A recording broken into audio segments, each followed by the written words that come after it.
Bismillahirrahmanirrahim. Assalamualaikum warahmatullahi wabarakatuh. Waalaikumsalam warahmatullahi wabarakatuh. Selamat malam dan salam sejahtera yang kami hormati Bapak Direktur Penyidikan KPK Bapak Asep Guntur Rahayu beserta rekan-rekan jurnalis yang telah hadir di malam hari ini. Pada malam ini KPK akan menyampaikan rilis perkara dugaan tindak pidana korupsi pada pekerjaan pembelian server dan storage oleh PT PNB kepada PT SCC di tahun 2017. Untuk penjelasan lengkap akan disampaikan oleh Bapak Direktur Penyidikan. Waktu dan tempat kami persilakan. Terima kasih Pak Jubir. Bismillahirrahmanirrahim. Assalamualaikum warahmatullahi wabarakatuh. Selamat malam dan salam sejahtera bagi kita sekalian.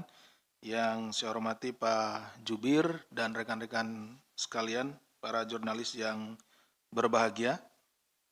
Mohon maaf ini agak larut sedikit karena tadi baru selesai untuk pemeriksaannya. Baik, pada hari ini, hari Jumat tanggal 10 Januari 2025, KPK kembali akan melakukan konvers terkait dengan tindak pidana pada pekerjaan pembelian server dan storage oleh PT PNB kepada PT SCC pada tahun 2017. Adapun rangkaian tindak pidana yang dilakukan oleh tersangka RPLG dan AZ adalah sebagai berikut. Pada sekitar tahun 2016, RPLG mengalihkan kepengurusan PT PNB kepada BSLG. Setelah pengalihan, RPLG masih mengelola kegiatan bisnis dan memberikan advis atas pengelolaan kegiatan bisnis PT PNB. Jadi tidak dilepas sepenuhnya ya, kepada BSLG. Kemudian pada sekitar tahun 2016, RPLG selaku pemilik PT PNB berniat membuka bisnis data center. Kemudian RPLG meminta bantuan kepada saudara IM untuk mencari perusahaan yang bisa menyediakan financing. Jadi karena anggarannya tidak ada atau kurang, jadi minta untuk mencarikan pembiayaan. Atas rencana proyek penyediaan data center tersebut, RPLG juga meminta bantuan kepada saudara AJ. Sekitar Januari 2017, IM menemui BR, RK, almarhum di sini, selaku staf ahli finance, Taufik Hidayat selaku sales, kemudian Sandi Suheri selaku manajer sales, dan AJ selaku perwakilan dari PT PNB di kantor PT SCC. Pertemuan tersebut membahas penawaran RPLG melalui IM dan AJ agar PT SCC dapat memberikan pendanaan kepada PT PNB terkait dengan rencana pengadaan data center. Jadi yang punya pekerjaan sebetulnya adalah PT PNB, kemudian ditawarkan kepada PT SCC, ya, ini pendanaannya karena tadi dananya tidak ada atau financing ya. Kemudian saudara BR selaku direksi PT SCC menyetujui penawaran PT PNB tanpa persetujuan direksi PT SCC. Jadi dia langsung menyetujuinya. Harusnya ada persetujuan dari direksi dan tanpa melakukan kajian analisa risiko. Jadi analisa risiko bisnis pengadaan data center itu tidak pernah dianalisis. Jadi si BR ini langsung saja menerima. Kemudian BR meminta SS agar menjalin komunikasi dengan AJ selaku perwakilan PT PNB untuk menyiapkan dokumen terkait rencana pengadaan dimaksud. Kemudian sekitar Februari 2017, BR, RK, TH, dan IM mengadakan pertemuan di rumah makan sekitar kantor PT SCC, membahas terkait tata cara pembiayaan pengadaan data center milik PT PNB. Para pihak sepakat membuat skema financing, skema pembayaran, dengan underlying pengadaan fiktif server dan storage system. Nah, di sini mulai ada kekeliruannya.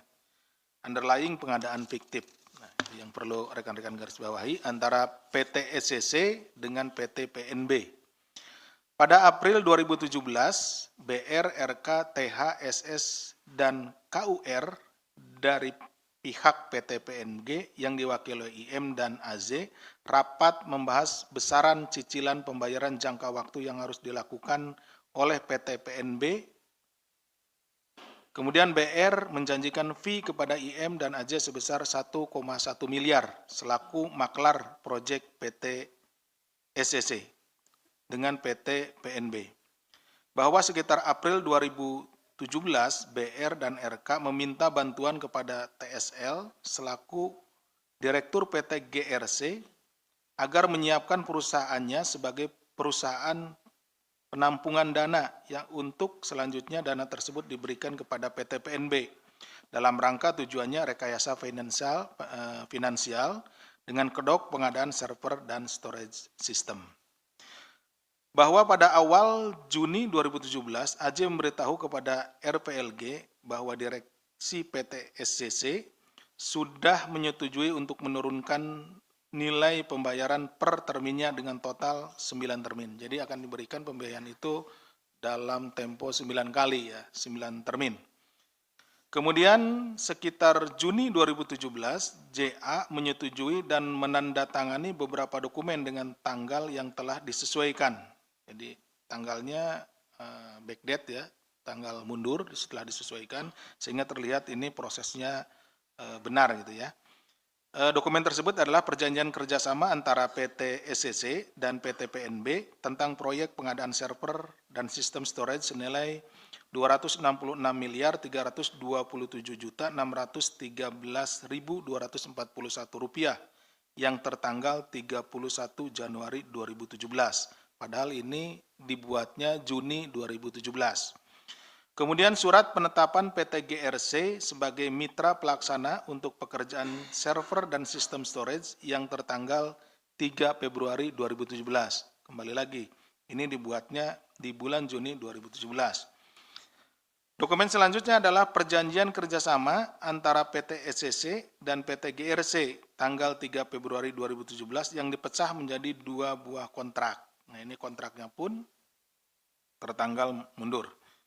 Kontrak pertama, perjanjian pengadaan perangkat sistem storage area network dengan nilai 109.219.727.700 rupiah. Kemudian perjanjian kedua, pengadaan perangkat sistem server, notebook, dan workstation dengan nilai 127.588.714.533 rupiah. Kemudian pada periode Juni sampai dengan Juli 2017, PT SCC melakukan transfer ke rekening Bank Panin nomor 20053196994 atas nama PT GRC dengan total 238.808.442.235 yang bersumber dari pinjaman PT SCC kepada Bank DBS dan Bank BNI. Bahwa periode Juni sampai Agustus 2017 atas perintah dari BR, Direktur Human Capital and Finance PT SCC, TSL meminta DGL untuk melakukan transfer melalui rekening PT GRC kepada PT PNB dengan total sebesar 234.621.108 rupiah.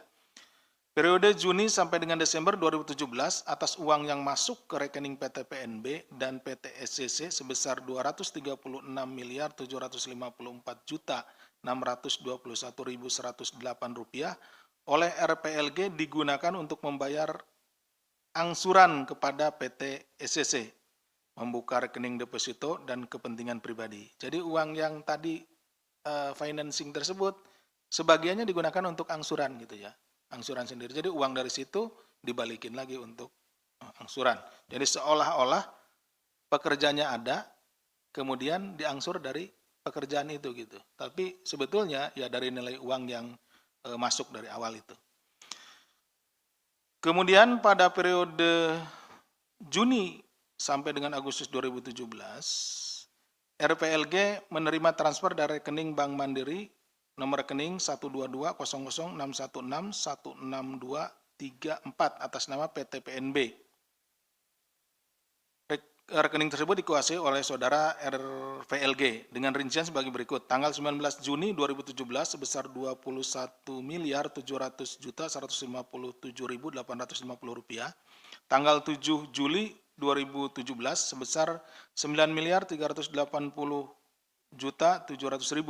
Tanggal 21 Agustus 2017 sebesar 26.954.510.429,50 rupiah. Uang transfer masuk selanjutnya oleh RPLG dipergunakan untuk keperluan pribadi dan penempatan deposito. Jadi seharusnya uang yang masuk tadi itu kan untuk financing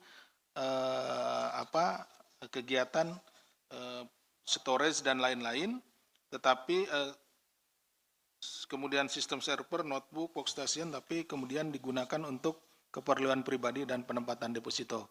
Jadi dia depositokan gitu untuk kepentingan pribadinya. Untuk pekerjaan pembelian server storage oleh PT PNB kepada PT SCC pada tahun 2017, PT SCC melakukan pinjaman di 3 bank.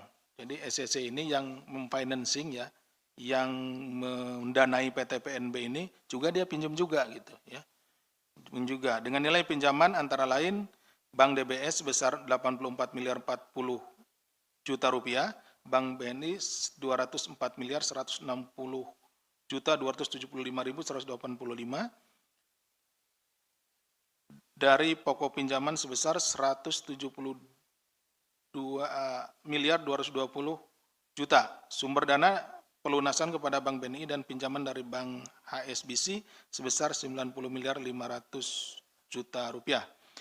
Hasil dari perhitungan BPKP didapatkan kerugian negara pada pekerjaan pembelian server dan storage oleh PT PNB pada PT SCC pada tahun 2017 PT SCC yaitu sebesar lebih dari 280 miliar rupiah.